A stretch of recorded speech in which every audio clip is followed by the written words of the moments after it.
Alright guys, I hope you had a fantastic weekend. Welcome back to another video. Well, this week we've hit multiple new records, new all-time high records, new all-time high closes, and some more records that have only come up in previous bull market tops. Not to get fearful at this point, it seems like things are still relatively early in this cycle, so let's unpack that data that had shown up at previous tops and dispel some of the FUD around those signals. On top of that, we see ETH rejecting, XRP up, SUI and SOL breaking to new fresh highs, so I've got lots to get through in terms of altcoins for you today, along with the traditional markets, looking at the stock markets and our commodities. Remember, it's your home of macro cycle analysis with me, Jason Pizzino. We've been covering the traditional finance news here now for several years here on the channel, so make sure you hit that like and subscribe if you're new here. Don't want you missing out on each of the day's analysis. Now, I've been trading and investing in the markets for over 18 years, starting with real estate, jumping into commodities, and then into crypto, which is where we now find ourselves. So let's kick it off with today's agenda, looking at the S&P 500, NASDAQ, the US dollar. Is this time different as we see it hitting new fresh resistance as it did earlier in 2023? As always, we need to understand where we are in the real estate cycle, as hopefully by now you're starting to see the significance and the importance of getting the cycle timing right in order to position yourselves in the market, whether that's the stock market, real estate, or Bitcoin and cryptocurrencies. Now, I'm struggling with a little bit of a head cold, but we're going to push through in today's video, starting with the S&P 500. You can see it's hit support dead on, you guessed it, the 50% level. So these are the two most important tools that I'll use in my trading and longer term investing.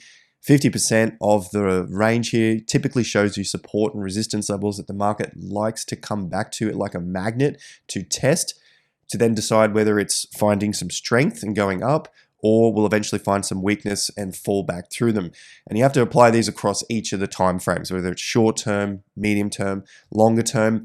If they break down from longer term 50% levels and swing lows, that's the second tool that I use, then you can say that the market is getting weaker and you should start to position yourselves accordingly. Until that time comes, we're in a macro bull market. Things are still heading up. So for this point, for this short-term reading, we're at 5,900 points. It's found some support for now, 3% down, no stress as I've got here. And then the previous top before the market fell out of bed into that Japanese carry trade low is at around 5,700 points.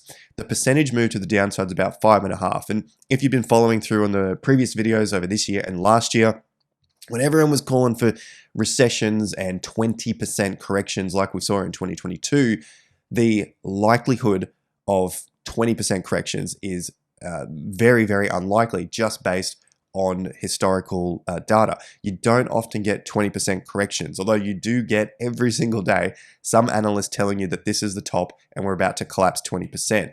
It comes around very rarely. So anyway, we don't need to get too ahead of ourselves by that point. Looking down in terms of percentages to the next support levels, and then you weigh up how likely is it that the market's going to drop?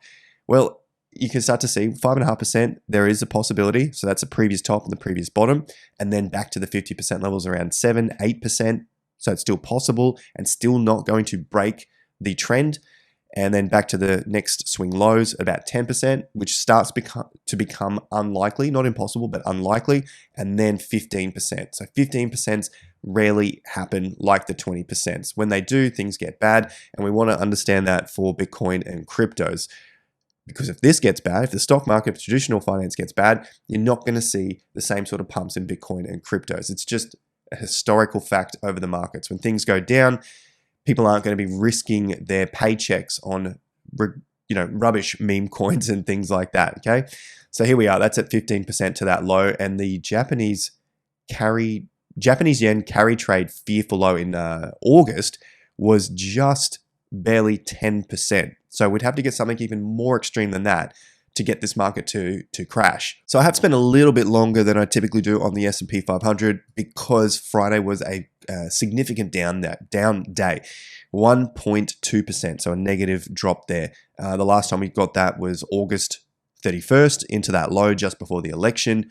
And prior to that, we had to go all the way back to September and then the August low as well. So I think sometimes that fear starts to creep into the market. We got a neutral reading here on the CNN fear and greed. So again, nothing really to worry about. The NASDAQ weaker out of the 3 stock markets. It's dropped below those highs and obviously a larger day down here, 2.2% down.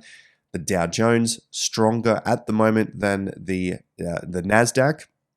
And overall looking relatively strong. So just another correction here. We'd have to go back to a breakdown of 41,600 for any sort of weakness to show up in the Dow Jones. So as I said, this is just building that case that things are still looking pretty good for BTC. Typically, we see this grind up in the stock market through these periods, and you can put it down to anything you want, whether it's more money printing, whether it's Trump, whether it's more policies that are coming out. You label whatever the hell you want it to, it doesn't matter. And we've done this for years and years on the channel. I know that people still say, well, you're forgetting about this and this and this. There are so many things that come up in the markets, but they typically don't mean shit when you are following the cycle. There were so many fearful things to be worried about in 2023. The market's absolutely pumped from that point.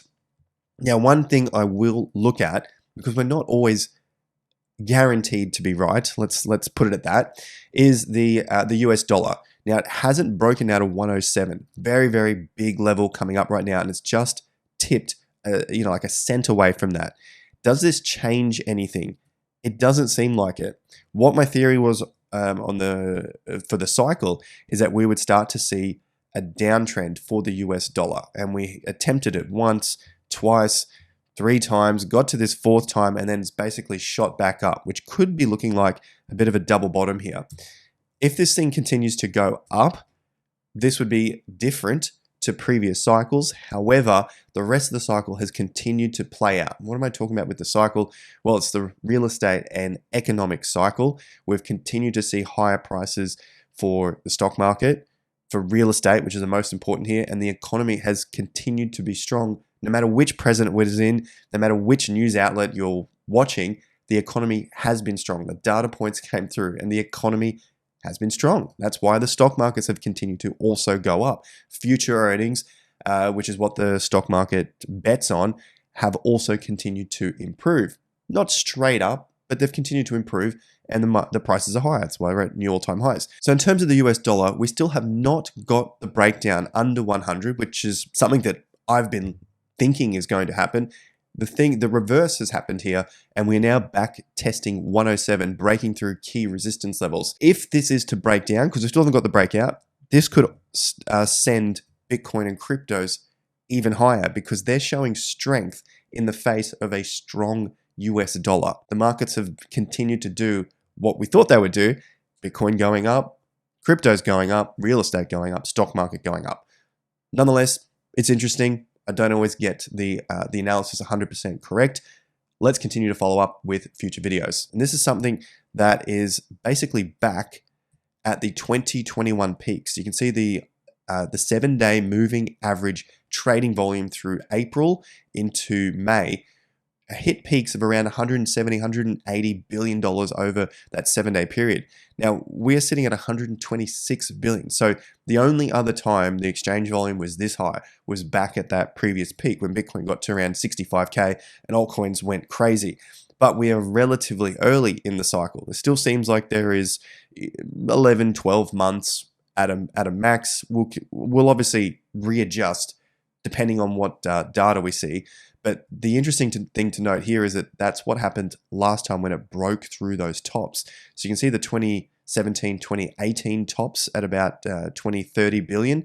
That happened in November, and then again on the breakout in late December, early January, just as the cycle was getting going. So we could be at that same point now where we get to the volume that it was at the previous peak, and we're about to send this thing to, who knows, triple, quadruple, quintuple the amount of volume that was at the peak of the last cycle. In which case, get ready because things are probably going to go pretty damn crazy.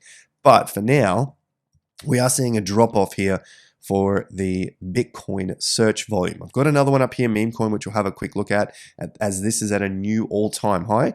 But in terms of BTC, Last week was the big week. We broke through highs, and now it's basically seems like it's consolidating at higher prices. I want to get to the short-term price ranges for BTC as well. Now, there are some similarities with the exchange volume and the search volume.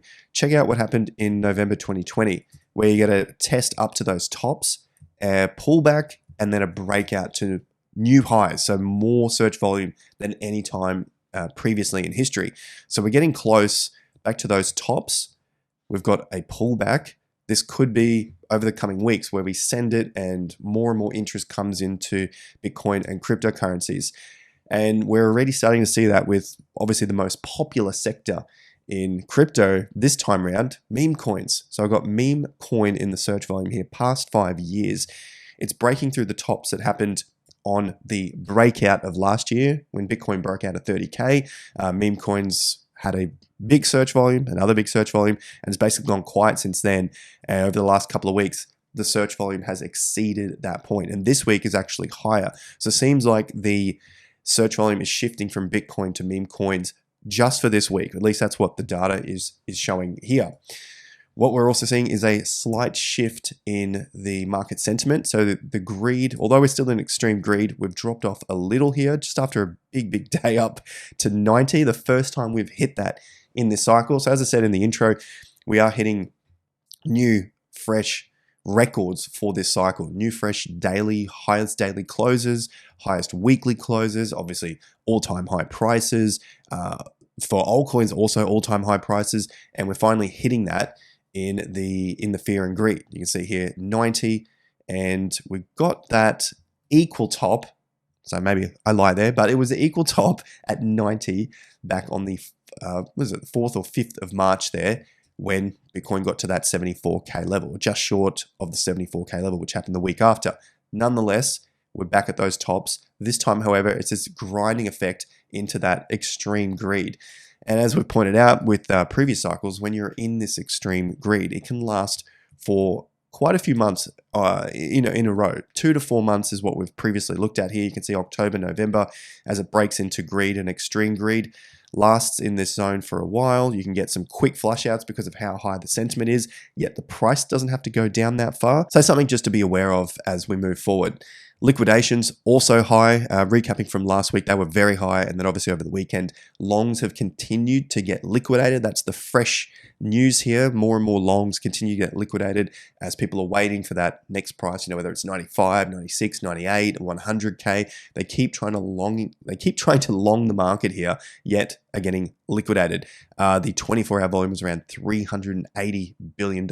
So overall, the way I've pointed this out before is that it's a good thing that these leverage positions are getting wiped out. The longer we go without a wipeout of leverage, the worse the effects can be. So if you get a lot of leverage in the system, the same thing happens to the real estate cycle. I know that's a topic for another video, but essentially you need to have this wipeout all the time. And provided those lows are getting higher, then we've got a relatively healthy bull market ahead. The ETF flows have also called it yet again, guys. There's the 7th, and then the next biggest day was the 11th. And when you look at the prices here, there was the 7th. Actually, I've got a better chart. ETF flows were high, and then the market ground to a halt for 3 days. Remember, we're in an explosive period. So any sort of pause when it has blown up this much is a sign to say that the noobs have come in, thrown all their money at the market, and then it pauses. The same thing happened again here on the 11th. It's now paused, and the price hasn't gone anywhere, essentially anywhere, since that top there on the 11th, and we're now into our 7th day. So we've done 6 full days, and the price hasn't continued on after that significant move to the upside. In fact, people have actually started to sell out, and you've got a negative flow, so an outflow here for Bitcoin ETFs. Now, the predictive cycles dashboard has us still in a significant uptrend. December historically is the month where things can get a little bit choppy, so watch out for that as we enter into December. But for now, we're still in this historically good period. Historically good November for Bitcoin. December gets a little bit sketchier. So this brings us over to the price now for Bitcoin. I get into the altcoins as well. Any move down to 85 isn't the worst thing in the world. In terms of a percentage from the top, it takes you out to about 10% from the current top at 93.5K. A breakdown of 85 likely sends you to about 80 to 82K, and then a breakdown of that 80K will probably send you down to about 76 to 77. Obviously a long way off from that point, and overall the trend is still up, and you have this grinding consolidation to the upside, just like you saw 2 weeks ago, just like we saw in November of 2023, grinding consolidation to the upside, and then a pop, retest, grinding consolidation to the upside, and another pop. Now what I've got here is the time frame with how long that took. 38 days from that peak, and you could measure it from either of these peaks when you look at the move itself. When did that move end? And that's the sort of time frame that I like to look at, so that you can get a position, or get an understanding of how much longer is left in the moves before you see the next move. Because like we've also shown on other videos, where you might only have 20% of the time the market's moving, and 80% of the time it's basically going sideways, figuring out what it wants to do next. So if you can identify that, well, as long as you're in the market for that 20% of the time, the other 80% of the time doesn't matter. Just let it be, step away, keep your level head about you. Don't worry about all this shit that people are talking about with super cycles and meme coins and all this. You basically have to sit around for 80% of the time until the next move happens. So check it out. Basically, you got one big day and then a grind, another couple of days in here, and then a grind, and then obviously that pump up there. So roughly 39 in total until that next pump happened, 15-ish days until it went up, and then again, call it another sort of 20-ish days before it went up again. So where do we sit in this current time frame? Well, I'm calling it the 11th bar, because that was the extremely high ETF inflows day, which would set you up like, the noobs coming in. How long have we got to wait? Well, we're currently into the 7th day, and if I set around 14, we'll see. I could be proven wrong, and here we just shoot straight up. But remember, let's see whether it's a continued move or it just sort of pops and tests it and then continues to grind until we get to that timing. Timing is the important thing here. 14 days from the 11th takes us out to next Monday, so roughly about a week. Speaking of timeframes and Bitcoin price targets, I've got a big one for you guys here. We're going to continue to follow this because it does take several months to get to those points. At least that's what has happened before. But before I do, quick shout out, because we have the Black Friday sale coming up, plus the free crypto and economic report coming out tomorrow, and the free Discord that you guys can jump on and check out these 10,000% returns that our members are achieving in this current market. So although I don't go into meme coins in great detail, our trading courses help you identify which ones are moving, as the guys here are so often getting up on hundreds of a percent, if not in some cases thousands of a percent return, as well as they look for altcoins and trade together in premium. But only after you put together a sound trading plan, somewhere you can test it and chat with other active traders in the markets. All right, moving on. Bitcoin versus AUD, also new fresh highs and new record prices. 140,000 Aussie dollars is where it currently sits. Last week being the all-time high weekly close, daily closes, and all-time high prices at 145,000. And a quick look at Solana, which is also pumped up. I've got that coming up at $369. Now, if you guys want to see more of the AUD pricing, let me know in the comment section. I know not all of the audience is AUD, but there is a lot, obviously with my Australian accent. But I'll leave that to you guys in the comment section. So the Bitcoin price target, I didn't forget this week, is looking towards $122,000. The reason for that are these two swings. And I also want to give a bit of a time frame here as well. So price and a time target. I know not everyone does time targets, but I think it's probably more important than price. So I'm using the first swing and the second swing. So I'll turn one of these off so you can see. Let's start with the second swing. Projected off the swing low, learning how to use that. You can see we sliced through 50 and coming towards the 100%, but the 150% is at 122. The first swing, which is from the lows here, has already proven to us that it works. It got to 150%. It also got to 300%. and is now looking towards the 500% and the 600%. Now bring both of these up together because we have a price cluster coming together at that $122,000. So when you get this coming together on longer term timeframes, generally it's not a guarantee because we know that no one can guarantee the prices on this side, but it's just a bit of a price target to look at, conservatively speaking. When these price targets come together on longer term timeframes, especially off significant levels, there is a higher chance that it's going to hit these particular levels. So I'm looking forward to somewhere around that 122 as a longer term price target coming up. First, we've got to get through the 90s cleanly, and then we've got to get through the hundreds, of course. That's why I'm looking closer to that 122. In terms of the time frame, this first range took 7 months. This next range took 7 months. Sorry, the first was 8, the next one was 7. So let's start with 7. That would take us out to about March 2025. And then, of course, 8 months would take us to April 2025.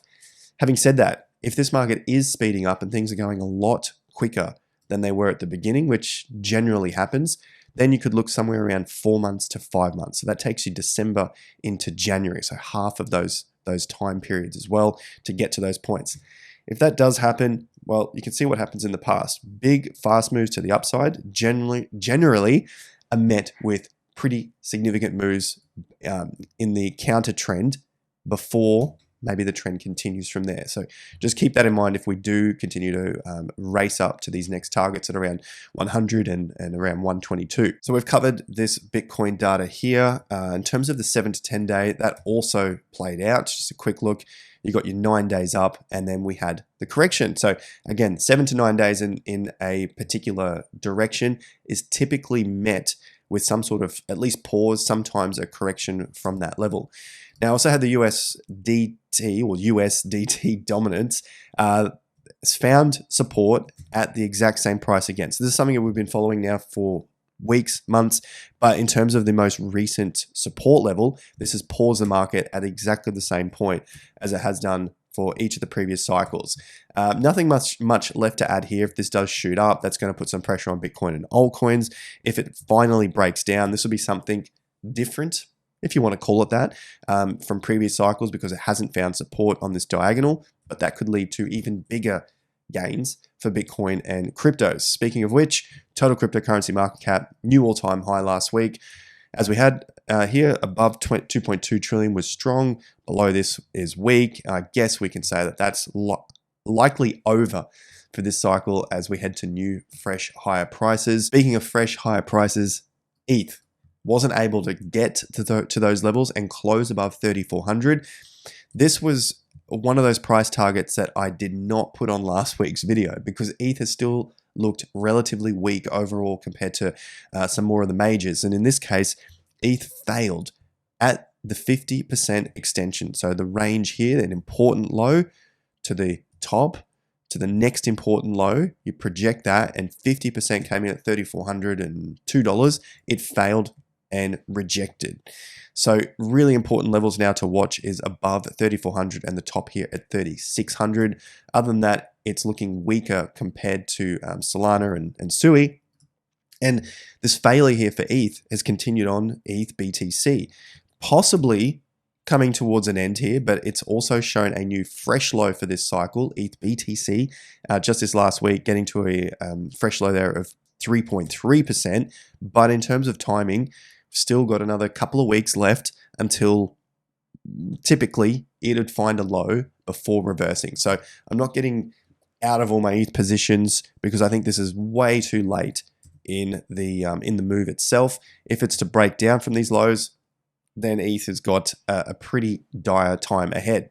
But something that doesn't have a dire time ahead is Solana. Basically moving up 42% from the breakout signal that I shared with you guys last month. We had our 4th time breakout, tested again, and basically exploded to new fresh highs, taking out the 50% level. See how it did it here? It just smashed the 50% and it's continued on very close to a new all-time high. There's 260 current price. It's less than 10% away from a new all-time high, which is a pretty strong move for a top 10 cryptocurrency. A lot more for this than you could say for XRP or ADA, which in the last week have pumped very, very well. But you're basically leaving a shit ton of profits on the table just to hold out for that XRP or ADA. It's just the charts. It's just the data. We're not getting emotionally attached now to our altcoins. You just need to pick something that is going to be moving longer term and not just give you some sort of pumps to all get excited about and then basically dump straight out. Solana has done the opposite. It's basically just done a very, very solid move, consolidated, and now seems to be breaking out here into more fresh high prices. Same thing happened on Sol BTC. That's how we're given that signal. It's moving, it's got more strength against BTC than the ADAs and the XRPs, even though they had their week of fame, right? And they probably will still have their moves up, but you just want to find stuff that is more likely to give you bigger gains, more sustained gains as well, than something like your, again, XRP or ADAs. We'll have a look at them in future videos, but you want to look at stuff that is actually moving and giving bigger gains, like SUI. So you could have thrown all your XRP and ADA into SUI just a couple of months ago, even a month ago, and you'd be way up compared to holding the garbage coins. I'm glad I mentioned this to friends and family, told them to sell their damn XRP down here, get out of that shit, and get into something that's moving. And they did. They did it, and they got their 200-300% compared to XRP, which was at 50 or 60 cents and now is at $1.10. Like, you're getting way bigger gains on something like this than holding XRP. And I hear it, they say, well, it's going to come back, it's going to happen. Maybe it does.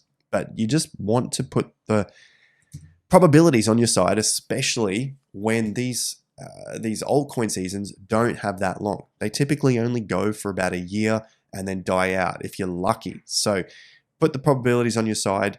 Time isn't necessarily on your side when you look at the overall 4-ish years of the cycle. Let me know in the comment section if you were able to swap out your ADA and your XRP or any of those old dead coins from previous cycles into something else earlier on that has actually been moving. I'd love to hear the positive stories, and I'll reply to you as many as I possibly can in the comment section.